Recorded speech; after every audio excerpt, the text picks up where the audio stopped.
Hallelujah. Praise the Lord. Good morning. Good promise. God's promise. దేవుని వాగ్దానం, మంచి వాగ్దానం, ప్రతిరోజు మీతో మాట్లాడుతున్న వాగ్దానం, మీ జీవితాలలో మరిన్ని మేలులతో నింపి నడిపించునుగాక. ఈరోజు వాగ్దానం చదువుకుందామండి. మీరు మీ పిల్లలకి ఈ వాగ్దానాలు వినిపిస్తున్నారా? 10 మందికి పంచండి. ఈ వాగ్దానం ఉదయ కాలమే చాలా మంది చాలా సంతోషకరంగా వారి సాక్ష్యాలు చెప్తూ ఉన్నారు. ఉదయ కాలమే ఏయో చెడ్డ వార్తలు, ఏయో వార్తలు విని టెన్షన్ని ఎన్ని కొని తెచ్చుకుంటూ ఉన్నారు. ఉదయమే లేదా నువ్వు లెగిసిన వెంటనే ఈ దేవుని మాట విని మీ దినపరిచర్య మొదలు పెట్టండి. అప్పుడు నా ప్రభు మీకు తోడండి నడిపిస్తాడు. ముందు ప్రతిరోజు ఈ వాగ్దాన వాక్యం విని పనులు మొదలుపెట్టి చూడండి. నా ప్రభు ఈ రోజంతా మంచే జరిగిస్తాడు. వాక్యంలోకి వెళ్దామండి. మంచి వాగ్దానం చదువుకుందామా? పరిశుద్ధ గ్రంథంలోంచి కీర్తనలు 89వ కీర్తన 21వ వచనం. నా చెయ్యి ఎడతెగక అతనికి తోడే ఉండెను. ఈరోజు మాట్లాడుతున్న మాట, నా చెయ్యి ఎడతెగక తోడై ఉండెను, అతనికి తోడే ఉన్నాడు. ఎడతెగక అంటే అప్పుడప్పుడు అని కాదండి, ఎల్లప్పుడూ.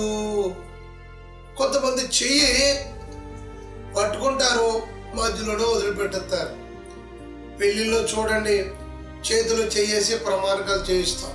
నేను కూడా ప్రభుల వారు ఇచ్చిన కృప, పెద్దయ్య గారు దీవెనలు, ప్రార్థనలు, గవర్నమెంట్ మ్యారేజ్ రిజిస్టర్ రావడానికి 2018లో ప్రభు కృప చూపాడు. ఆ టైంలో కన్యాదానం చేసినప్పుడు చేతులు చేయేస్తాం. వ్యాధి ఎందును, బాధ ఎందును, కష్టమందును, సుఖదుఖముల ఎందును, ఏదేమైనా సరే నేను నిన్ను విడవను, ఎడబాయను, నేను నిన్ను ప్రేమించి అని చక్కటి వాగ్దానం చేస్తాను, చేయిస్తాను.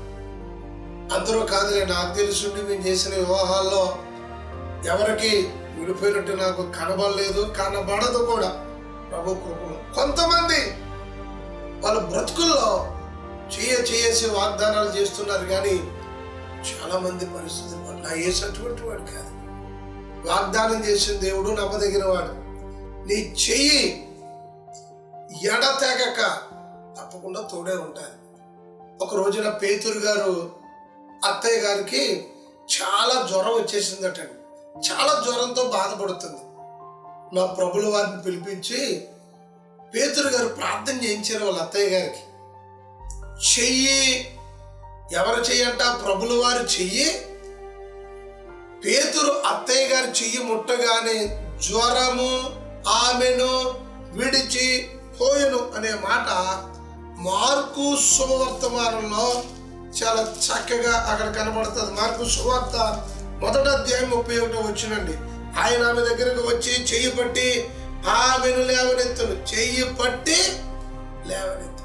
చెయ్యి అలా పట్టుకోగానే, పేతురు అత్తయ్య గారు చెయ్యి పట్టుకోగానే ఈయన చెయ్యితో ఏమండి స్వస్థత కలిగింది.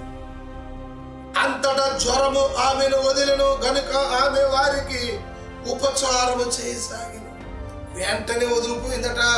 ఆమె వెంటనే ఉపచారం అంటే పరిచర్య చేయటం మొదలుపెట్టిందట.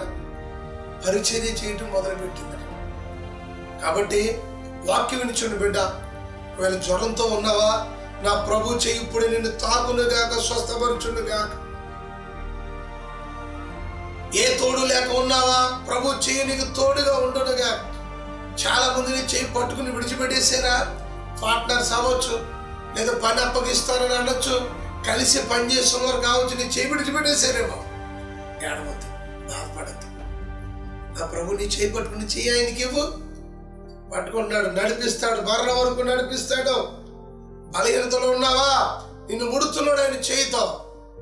పేతురు అత్తను స్వస్థపరిచి ఆరోగ్యం ఇచ్చిన దేవుడు నీకు కూడా మంచి ఆరోగ్యాన్ని ఈరోజు కలగజేసి, ఈరోజు దినచర్య అంతట్లో మీకు, మీ కుటుంబానికి నా ప్రభు, మన యేసు తోడే ఉండి ఆయన చెయ్యి ఎడతెగక నీకు తోడే ఉండునుగాక. మహాగణుడా నీకు స్తోత్రాలు. చాలా మంది చేయబట్టుకుని మధ్యలో విడిచిపెట్టిన వారు ఉంటున్నారు, చాలా మంది బాధపడుతున్నారు. ఆయన ఎవరైతే చెయ్యి పట్టుకుంటారని పట్టుకుని మధ్యలో వదిలిపెట్టేశారో, కష్టకాలంలో ఉన్నారో వారి చెయ్యి మీరు పట్టుకోండి బాబయ్య. మీరే చెయ్యి పట్టుకుని ఎడతెగక అతనికి ఆమెకు మీరు తోడే ఉండండి. ఈ దురతనం చెయ్యి ముట్టగానే జ్వరం పోయింది నాయన. ఎవరు జ్వరాలతో బలహీనతలతో ఉన్నారో నీ గాయపడిన హస్తం వారిని ఇప్పుడే తాకునుగాక. ఇప్పుడే వారిలో అధికారము నడినెత్తి వరకు ఉన్న రోగము ఇప్పుడే విడిచిపోవునుగాక. స్వస్థత కలుగునుగా. ఈరోజు పనంతట్లో తోడు వెళ్ళలేను, ఆరోగ్యం బాగాలేదు, నీరసంగా ఉన్నాను, ఈరోజు పని చేయలేను అనుకున్న వారి జీవితాల్లో వెంటనే ఆమె ఎలాగ ఉపచారం చేసిందో ఇప్పుడే వాళ్ళు ఉపచారం చేయుటకు లేదా వారి పని వాళ్ళు చేసుకున్నట్టుకు లేచి నడుచుదురుగాక. అటు కృపను మన యేసునామములో నడుచున్నాం తండ్రి. ఆమేన్. తండ్రి కుమార పరిశుద్ధాత్మ సన్నిధి సదా తోడే ఉండునుగాక. ఆమేన్. God bless you.